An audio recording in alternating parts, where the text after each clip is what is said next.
नागपूरच्या लकडगंज पोलीस ठाण्याच्या हद्दीतील टाइल्स शोरूममध्ये शटर फोडून चोरी करणाऱ्या सराईत चोराला पोलिसांनी अटक केली। ओमप्रकाश पूनम लहरे असं आरोपीचं नाव असून सीसीटीव्ही फुटेजच्या आधारे पोलिसांनी त्याला अटक केली। विशेष म्हणजे आरोपी विरुद्ध यापूर्वीही चोरीचे 11 गुन्हे दाखल असल्याची माहिती पोलिसांनी दिली आहे।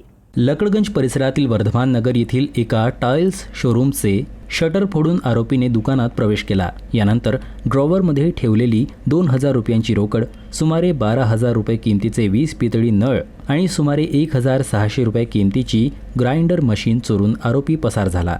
सुदैवानं दुकानात मोठी रोकड नसल्यामुळे मोठं आर्थिक नुकसान टळलं। मात्र आरोपी रोकड आणि इतर साहित्य घेऊन फरार झाला होता।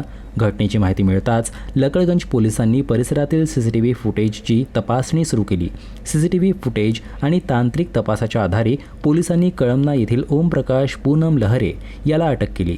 पोलीस तपासात आरोपी दिवसा बंद दुकाने आणि घरांची रेकी करून रात्री चोरी करत असल्याचं निष्पन्न झालं। तसेच आरोपी विरुद्ध यापूर्वीही चोरीचे 11 गुन्हे दाखल असल्याची माहिती समोर आली। सध्या पोलीस आरोपीची कसून चौकशी करत असून त्याने केलेल्या इतर चोरीच्या गुन्ह्यांचाही तपास सुरू आहे।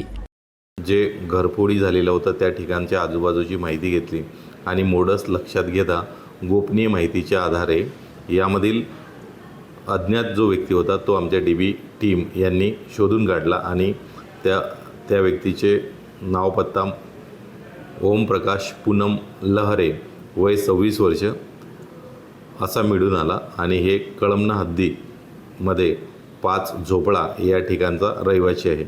सदर आरोपी यावर यापूर्वीचे सुद्धा घरफोडीचे गुन्हे दाखल आहेत। त्या अनुषंगाने सदर आरोपी याला आम्ही सदर गुन्ह्यामध्ये काल अटक केलेली आहे आणि त्याच्याकडे गुन्ह्यातील जी रिकव्हरी आहे ती संपूर्ण 100% रिकव्हरी प्राप्त केलेली आहे।